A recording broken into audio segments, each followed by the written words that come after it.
The opinions expressed in this show are the views of the host and not necessarily that of WTRW, 94.3 The Talker, or the Bold Gold Media Group. The following presentation is paid for by Century 21 Jack Ruddy Real Estate, who is solely responsible for its content. Portions transcribed. All Century 21 real estate offices are independently owned and operated.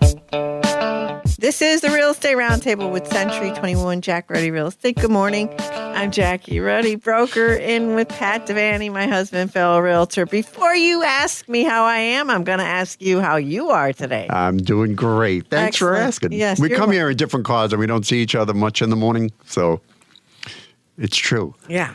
And we have with us Gene Mormon, Operations Manager from Cobra Line, a Wind River Environmental Company. Good morning, sir. Good morning. Thanks for having me. Thank you for coming back. We're happy to have you here again today. We're here every Saturday at 11 a.m., Sunday at 11:30 a.m., where we talk real estate. We have a full-time real estate office with many relentless realtors who've been listing, selling, and appraising real estate for over 50 years. During the week, feel free to email us with any questions you have, or if you'd like to suggest a topic, send it to questions@jruddy.com. That's questions@jruddy.com. Or you can give us a call and get a live person at 570-344-6724. And when you go to jruddy.com, click on the webcam tab and see what's going on at Dunmore Corners. This time of the year, I think we're done with the snow, but you never know. You don't know. Check us out on social media, view our listings, search the MLS listings, and listen to archive radio shows by going to mobile-friendly jruddy.com. And on jruddy.com are also all the popular podcast apps that we feature our radio show on. Before we get into our discussion with Gene Mormon, Operations Manager of Cobra Line, a Wind River Environmental Company. That's a mouthful. I'm going to talk about some information I thought was interesting. I'm going to ask you a question, Pat. Uh-oh. Be ready to answer. What place remains the world's most expensive hub for residential real estate? Miami. The Big Apple. All right. It was either Miami or New York. It's the world's priciest housing market, and that was new data that was determined in 2022. More ultra-prime property transactions were conducted in New York City In Manhattan, than anywhere else on Earth. London took second place. Los Angeles took third. And they're followed by Hong Kong, Miami. There's your Miami. There's Miami. I'm fifth. At least I'm on the list. Singapore, Palm Beach, Geneva, Sydney, and Paris. Interesting. You couldn't pay me to live in New York City. I know. Thank you very much. I know. Thank you very much. I know. And some people, like our son, think it's like the greatest place on earth, right? No, I can list 100 reasons not to be there. Gene Mormon, Operations Manager of Cobra Line, a Wind River Environmental Company. Let me ask you a little bit, give me a brief description about you, your company, where you're located, and the areas you serve, please. Oh, yes. My name's Gene Mormon. I'm the Operations Manager of Cobra Line, a Wind River Environmental Company. We're based out of Honesdale, Pennsylvania. Also have a location in Waymart and another location up in Ferndale, New York. Serving Sullivan County. We serve all of northeastern Pennsylvania. A wide variety of things from residential septics to sewer rooter service, jetting services, camera, municipal and commercial work. We have about 45 employees that cover this area, and we try to service everybody to the best of their needs. How long has Cobra Line been in business? Cobra Line started in 1960. All right. And I've been with the company about 33 years. So started with the original owner, and it's certainly grown from when I started. There was 4 of us and 3 trucks when I started in the early 90s. So I've seen it's come a long huge way. Growth. Yep, come a long way in those years. So if I have a blocked sewer line, I can call you guys? You guys will take care of that? Yep, we'll take care of that. I never thought of it. See, I wouldn't think of that. They got the jetting, which it's pretty much a high-pressure hose that goes in there and it cuts through everything, right? Is that how it works? Yep. We have a high pressure, like rotating nozzles, different nozzles you put on. We have all the sewer rooters, to cut roots out or any kind of blockage. Like I said, we have cameras. If we find an issue with a line, we can camera the line, let the customer know what's wrong with it. and then recommend there's a few different options you can do, whether it requires replacement or part of Wind River now, they do offer lining of pipes. If you have a situation where you have a line that goes under a building or something, there's no access to dig up and replace it. Depending on the condition of the line, you can actually line it and basically make it's a cured in place lining that they put inside of the pipe. From like 4 to 6 inch lines they do. They also have another location up in New Hampshire that does, I think, up to 48 inch lines. Really large stuff. But it's kind of a new technology that, Cobra Line never had, but we do have that available to us now. So there's many different options for repairs. If you can't access it for digging, we have what they call hydro excavation. We have a Vactor truck that we can come in and actually vacuum the dirt out with high pressure water. If you get in anywhere, like there's gas lines or utilities where you can't dig with a machine, we can go in with this, and it's considered non-destructive excavation.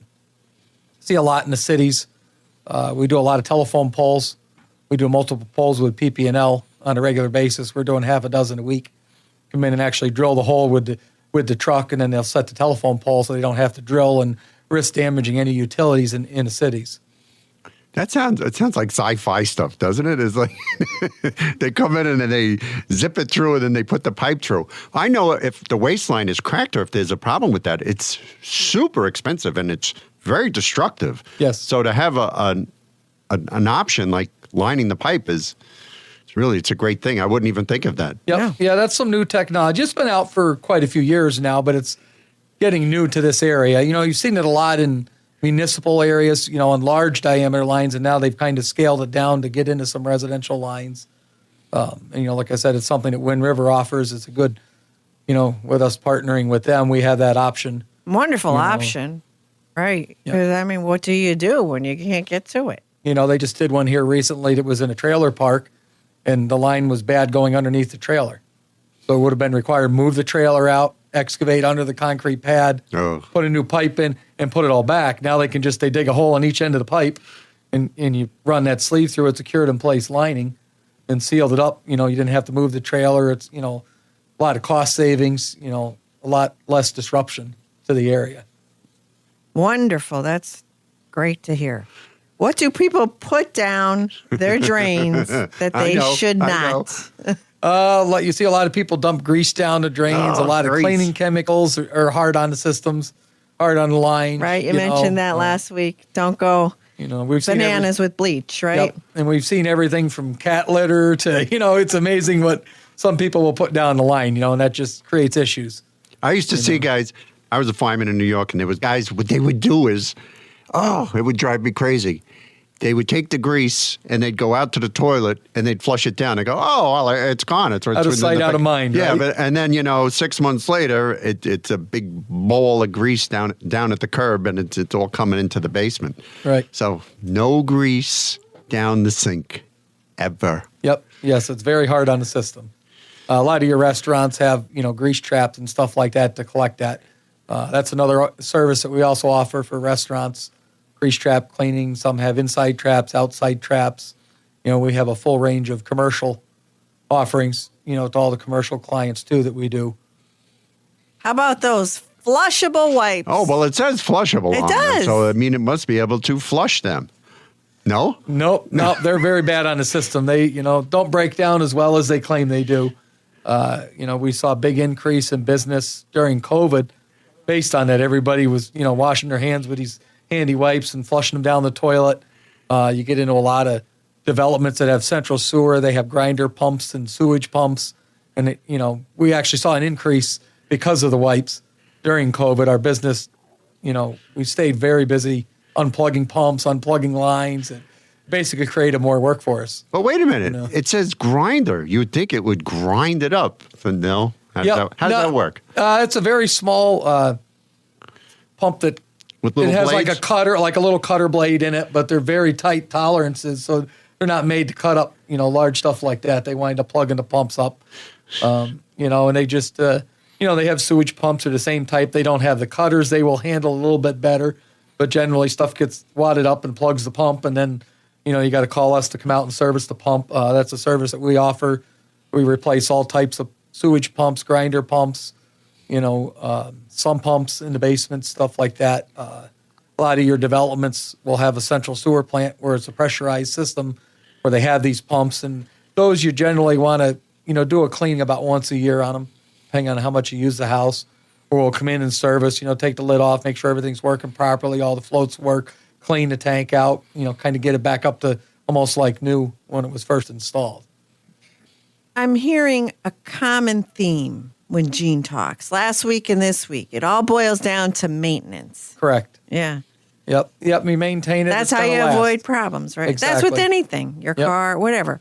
Okay, so the pandemic actually boosted your business. Correct. Right? It was a hard time for many, but so people were at home, staying at home more, and then you saw more activity. Saw more issues. A lot of people found out more problems that they weren't used to because a lot of times they're not home during the day. They're not using the system. Now you have people working from home and putting a lot more load on the system than what they normally did in years past. So it did create quite a bit more work for us. So were you guys was Cobra Line considered an essential business? Yes, we were. So you were never shut down? Nope, we never. Yeah, well, housing was. Yeah. So because housing is not essential to humans. But the liquor stores were open. Right. And so, but. Getting a bottle of booze We is were essential. shut down for 2 months. So were the builders. Yeah. So we weren't, to have a place to live was not started out with a skeleton crew. Mm-hmm. We kind of, just until we figured out what COVID actually did, we kind of reduced to a half staff until we kind of got, just so we had a backup plan if we did have any drivers come down with COVID or anything, we still had guys to, and some guys weren't comfortable in the beginning, so we respected their wishes, and then, but like I said, it stayed pretty steady. We were probably half staff for maybe the first 3 or 4 months, and then we were pretty much back to full staff because we had so much work coming in. Mm-hmm. We do a lot of camp work. That did hurt us the first year because a lot of the summer camps were not open. That's a big part of our business in the summertime. We service over 100 camps between Sullivan County, New York, and Pennsylvania. So that we took a hit on that part, but the residential side actually was busy. Was booming, yeah. So it kind of offset itself that first year. So. Yeah. I would think you guys are Superman because of everything you're exposed to on a daily basis. Yeah, it's definitely, it's different. I've noticed myself, you don't get the colds like you used to because I think your immune system's built up a little more than the most common person because they're not around all this every day. That's how you build immunities. You're exposed to it. So you don't work from home? Nope. Well, I guess the word these days to make it sound, good is remote. Remote, correct. He's remote, and the firemen and the cops, they're remote too, right? Come on. Yeah, right. Let me hit a few keys and suck out your cesspool. Yeah, right. Okay. All right. So what do you think are the biggest misconceptions that people have about septic systems? A lot of them, they just think out of sight, out of mind. They don't maintain them. One of the big misconceptions, too, is like a weekend home. A lot of people come up and, we only use it 15, 20 times a year. I can go 15 years without cleaning it. System will actually work better if it's used on a full-time basis because it keeps the natural bacteria and the natural workings of the tank, live all the time so it's working. So you still want to, even though it's a part-time home, you still want to stick to like a 3-year maintenance plan, or they have, they'll come up with 25 people and they just kind of overload the system too. So when they close the system down from October through March, that's bad because the bacteria that are in the system are kind of like. Yep, they kind of die off because there's not a lot of usage on it. There's nothing there to keep them active because there's no activity in the tank.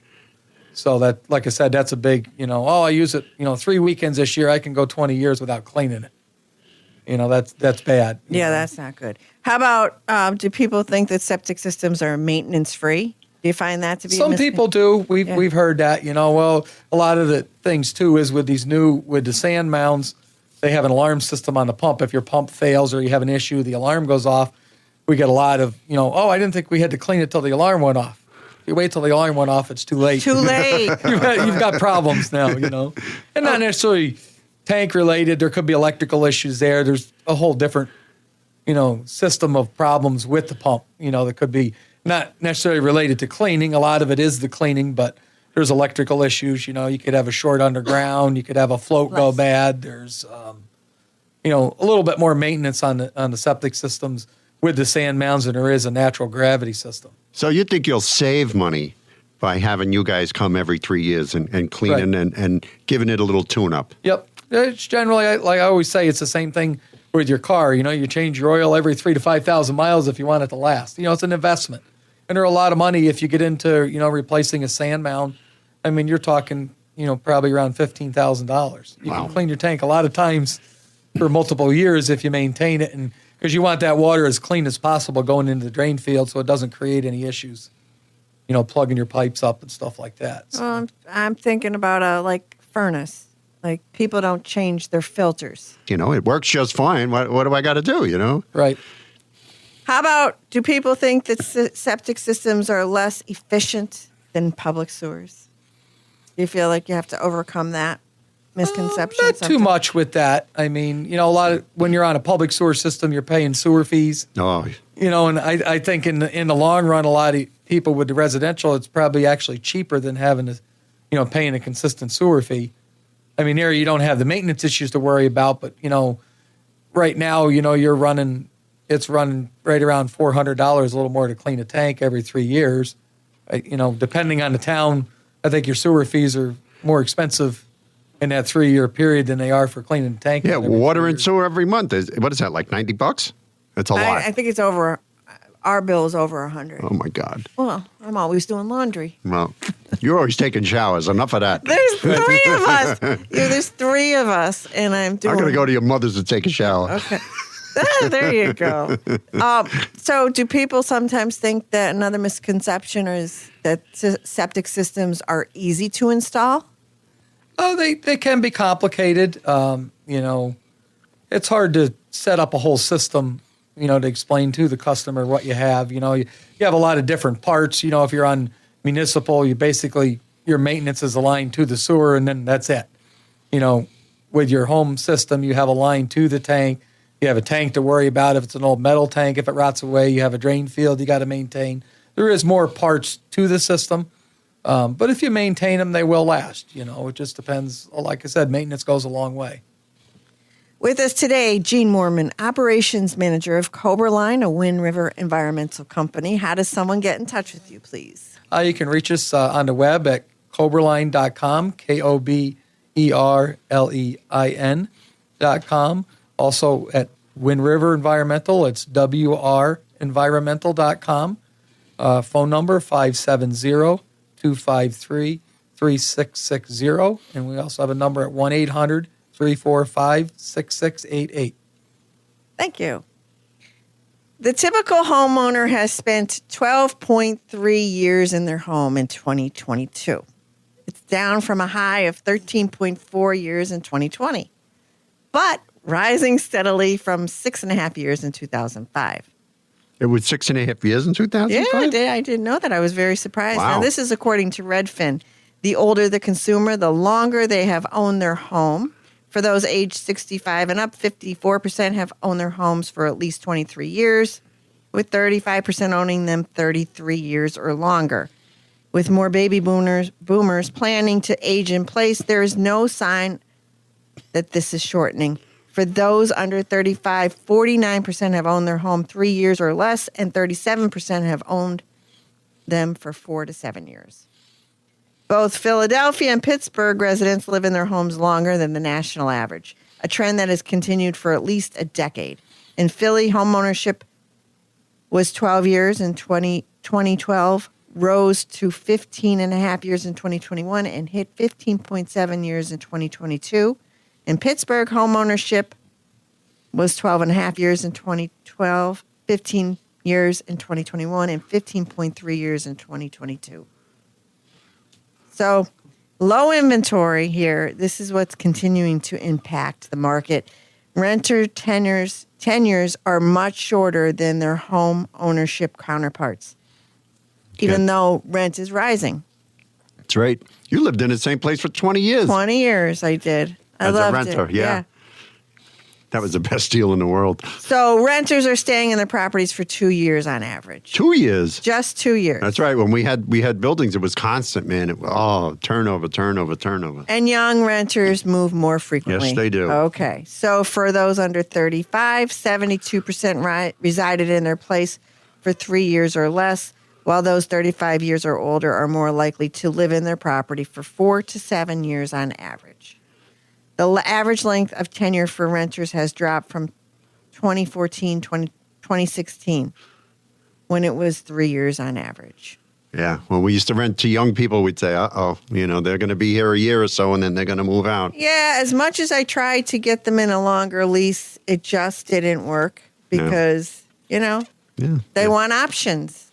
Yep. They want freedom. They're moving on. Yep. So it was harder to keep them to stay. Stay with the Real Estate Roundtable with Century 21 Jack Ruddy Real Estate on 94.3 FM The Talker. We'll be back after a very brief break. In your past real estate experiences, did you find most agents were mediocre? At Century 21 Jack Ruddy Real Estate, we defy mediocrity by being relentless. Don't settle for average. Contact the Relentless at Century 21 Jack Ruddy Real Estate. We have an excellent track record of serving the community for 50 plus years. Call 570-344-6724 or visit jruddy.com. That's jruddy.com. Welcome back to the Real Estate Roundtable with Century 21 Jack Ruddy Real Estate on 94.3 FM The Talker. I'm Jackie Ruddy, broker, and with Pat Devaney, my husband, fellow realtor. And we're back. With Gene Moorman, operations manager of Cobra Line, a Wind River environmental services company. Hello again. Hello. Before we dive back into our discussion, I'd like to take a moment to thank this week's sponsor, Stephen Scott of House Standing Home Inspections. Don't take any chances on your home purchase. Before you move on to the next step of the home buying process, let House Standing Home Inspections take a look. Stephen will evaluate every detail of your home and provide you with a fast, comprehensive report. House Standing Home Inspections offers structural, wood infestation, radon, mold, water, and septic inspections. Don't go it alone. For a quality inspection, call Stephen Scott of House Standing Home Inspections at 570-251-1052 or visit www.housestandinghomeinspections.com. Yes, he does a nice job.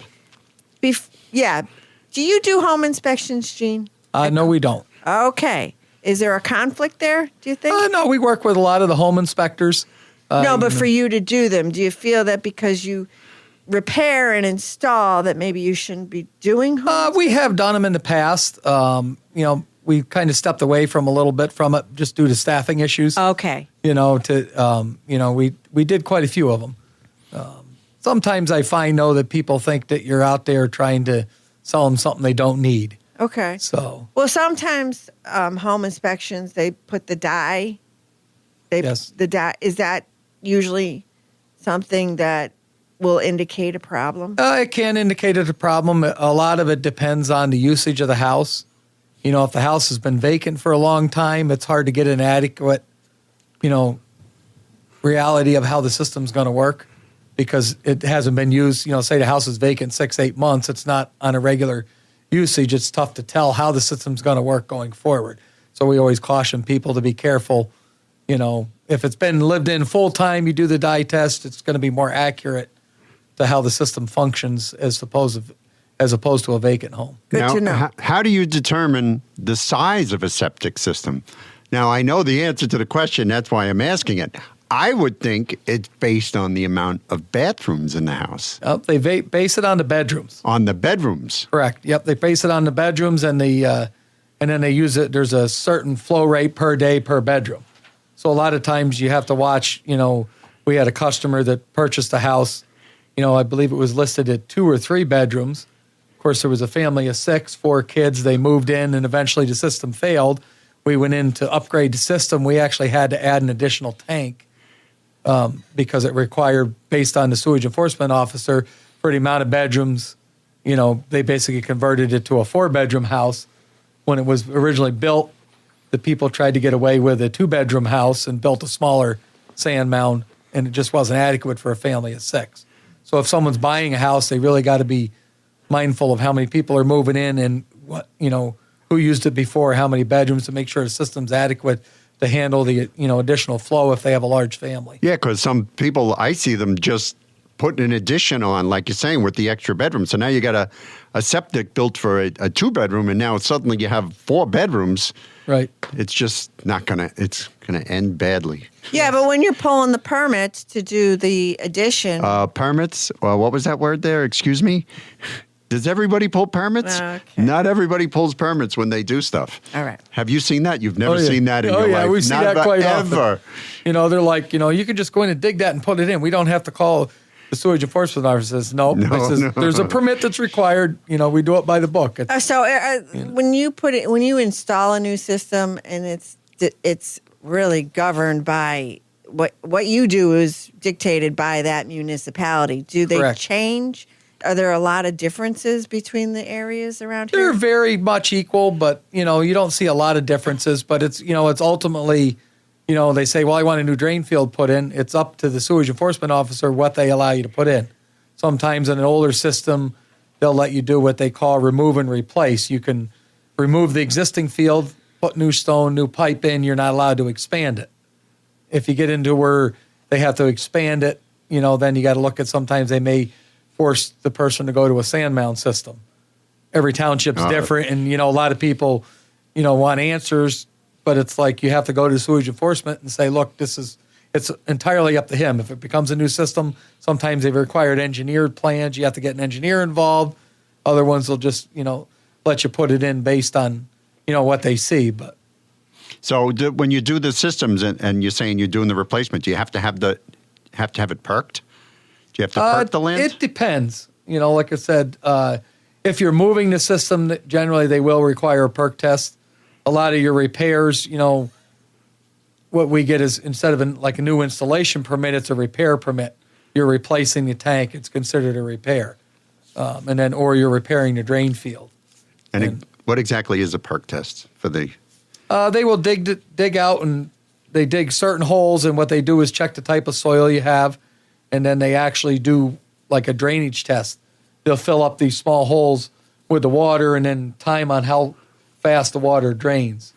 And depending on what soil and stuff is in the area, it will determine, what you can put in for a system on how fast the drainage rate is. Some of your older properties, depending on the size, and the longevity of the customer's own, they may still allow an old gravity system in where they don't require a sand mound, but mostly the newer systems are sand mound related. They have come out with a lot of alternative septic tanks with aeration tanks and different that will allow you to reduce the size of your drain field if you're in a tight location. A little more involved in a septic tank itself than a standard septic tank is, but allows you, a smaller drain field if you're in a tight area. So, do you ever run into a situation where you have to move something and it doesn't perk? We've run into that in the past. I would think you would. And what do you do? Well, then sometimes you get into, you got to look at these alternative systems, they call them. They have coconut systems, they have jet aerobic systems, Norweco systems. There's, several on the market that they're more almost like a mini treatment plant. Yeah, they sound expensive. I was going to say They're more that. expensive When you to say put coconuts, I think vacation, expensive. Palm trees, coconuts. Yeah. But yeah, they're coming up with more systems now that, and that will, really gives you more options in an area where it doesn't perk very well, or you have, property restrictions where you don't have a lot of room to put a system in like you did in the old days. They keep making the property smaller and smaller. So there's challenges that you face going forward with systems like that. Well, that's why you need someone as experienced as Coberline and Gene Moorman, Operations Manager of Coberline, a Wind River Environmental Services Company. How does someone get in touch with you, please? You can reach us on the web at coberline.com, KOBERLEIN, or at WRenvironmental.com, as we're a part of Wind River Environmental now. We also have, our phone number is 570-253-3660, or you can reach us at 1-800-345-6688. And we serve all of northeastern Pennsylvania and Sullivan County, New York. Thank you, Gene, for 2 weeks in a row of fabulous discussion. We enjoyed our time with you. Join us next Saturday at 11 a.m., Sunday at 11:30 a.m. to listen to more of the Real Estate Roundtable with Century 21 Jack Ruddy Real Estate on 94.3 The Talker.